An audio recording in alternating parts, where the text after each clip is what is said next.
అండి, బాగున్నారా? నేనైతే బాగున్నాను, మీరు కూడా బాగుంటారు. మీరు నా వెల్ విషర్స్, నేను కూడా మీ వెల్ విషర్లు.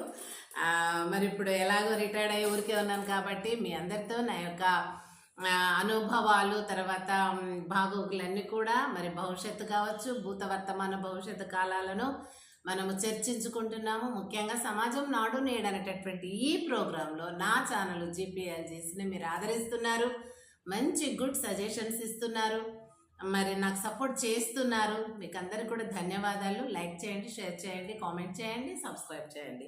ఎస్పెషల్లీ ఇప్పుడు ఇక్కడ ఏంటంటే మన దేశంలో ఉన్నటువంటి మన ఫ్యామిలీ మనకు ఒక సంపదనండి. అదేవిధంగా సంపద అంటే ఏంటి? మన ఫ్యామిలీ లోపల భర్త, భార్యలు, వాళ్ళ పిల్లలు, అత్త, మామ, ఆడబిడ్డలు, ఇది మన సంపద, మన కుటుంబ సంపద. అది వ్యక్తిగతంగా ఎవరు జాబ్ చేస్తారా, ఎవరు కష్టం చేస్తారా, అది వేరు. కానీ మన కుటుంబ సంపద అంటే కుటుంబంలో ఉన్నటువంటి మనుషులే ఆ కుటుంబానికి సంపద. కాబట్టి ఇలాంటి సంపద ఎలా ఉంటుందో అట్లాగే సమాజంలో కూడా, సమాజం అంటే దేశం అంటే మట్టి కాదు, దేశం అంటే మనుషులే, మనకు తెలుసు. అయితే దేశం లోపల ఎన్నో ఉన్నాయి. ఇప్పుడు జల వనరులు ఉన్నాయి, అటవిక శాఖ ఉంది, ఇలా చాలా మరి మత్స్యం నుండి కానీ, సముద్రాల నుండి కానీ, సముద్రాల అడుగు భాగాల నుంచి కూడా పెట్రోల్ తీయడము, క్రూడ్ ఆయిల్ తీయడము, మరి ఎన్నో ఖనిజాలు ఉన్నాయి భూమి పైన, భూ ఖనిజాలు, ఇవన్నీ కూడా మనకు సకల విధాలుగా మన దేశాన్ని సంపన్న దేశంగా నిలబెడుతున్నదే ఈ యొక్క మన భారతదేశం యొక్క భూ సంపద.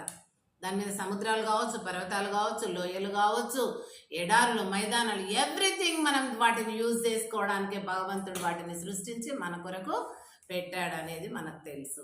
అయితే ఇప్పుడు వాటన్నిటిని మనం ఏం చేసుకోవాలి? దుర్వినియోగం చేసుకోవాలా, సద్వినియోగం చేసుకోవాలి? మన కుటుంబాన్ని చూసుకోవాలన్నా? లేదండి, మన కుటుంబాన్ని చూడాలా.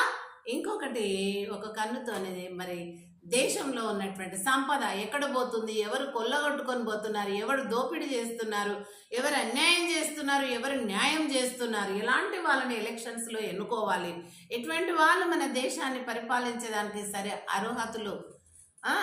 అర్హులు అవుతారు అని చెప్పేసి మనం ఆలోచించుకునే జ్ఞానం లేదా అండి మనకు? అందరికి ఒకటే బ్రెయిన్ కదా, అందరికి దేవుడు ఇంతింతనే పెట్టిండు కానీ ఒకరికి ఇంత పెట్టలేదు, ఒకరికి తట్టెడు, ఒకరికి గిన్నెడు గంటెడు అని పెట్టలేదు కదా.